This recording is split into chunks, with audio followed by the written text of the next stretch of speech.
tu patin kalang kai hong to bukan noizin hitin sun patin apa iroi khom na sun soma patin song le ki mohoi patin ka kin sak no ho ti da ba kai mai na chung wa nang ma se patin apa nei di ti na patin kam yelo le ta ka saw no koi chung le ba kai hitin sun kum thum kum mi na hong chi dan patin kum chun ti na man na ti ta kai to ben ti choi song patin pa nang man he so ke ti jing song le nang nga ko na pan pi na ti loi patin moi koi ma chan ka nei so ko na he pakai him ne thale na hero le thep chon tum ki sung zong le nang ma ti ro ki hwa na kha na hi boy he chi jin ku kha chom cha hong ki man cha lu sung ba nang man lu si na na ha le pakai nang ma ta ba tin tin ko na ne u ti ro na sa ko lai o ji su ki cham na tin ka wa di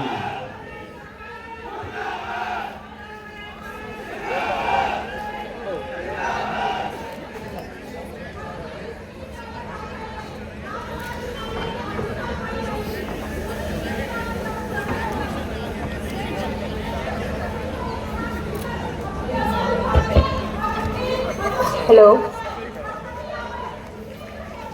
Very good afternoon to everyone.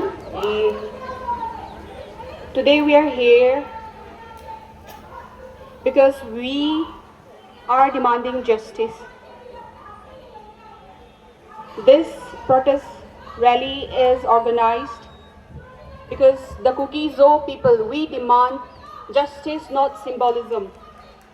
And we demand the dignity of our people before government formation.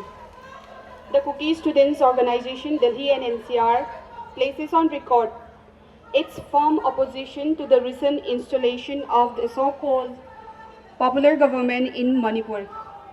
This government does not carry moral or political legitimacy in the eyes of the Kuki-Zo people, who continue to live under displacement, insecurity, and trauma. The imposition of administrative normalcy without justice, accountability, and the consent of the affected community is unacceptable.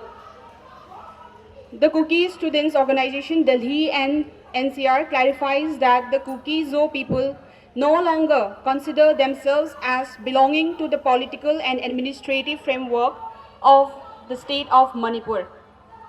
The scaled and sustained character of violence inflicted since May 2023 have created an irreversible political rupture. Projecting peace and stability without acknowledging this rupture misrepresents the lived reality of our people. The crisis is not about accommodation within Manipur, but about a breakdown that has made continued coexistence under the same state structure untenable. For nearly 3 years, the Kuki-Zo community has endured targeted violence, displacement, the destruction of homes, and deep social trauma. Since 3rd May 2023, the humanitarian toll remains severe. 226 Kuki-Zo lives have been lost. Over 200 villages have been burned.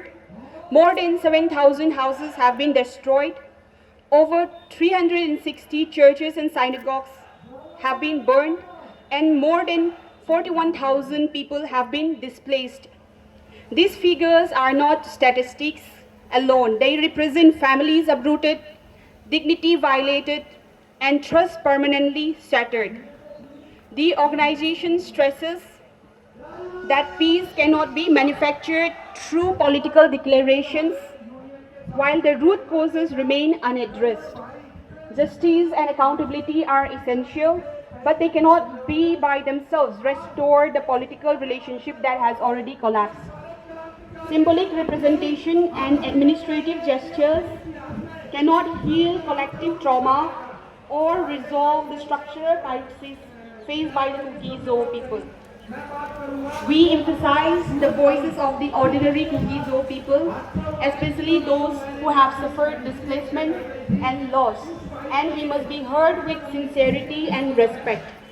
Ignoring these realities will only deepen mistrust and prolong instability in the region. So the Kuki-Zo people remain committed to peace and peaceful coexistence as neighbors under separate administration.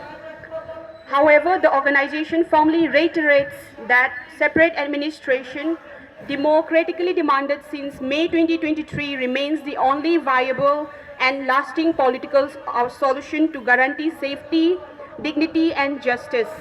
Any arrangement short of this is merely temporary and cannot prevent the recurrence of violence.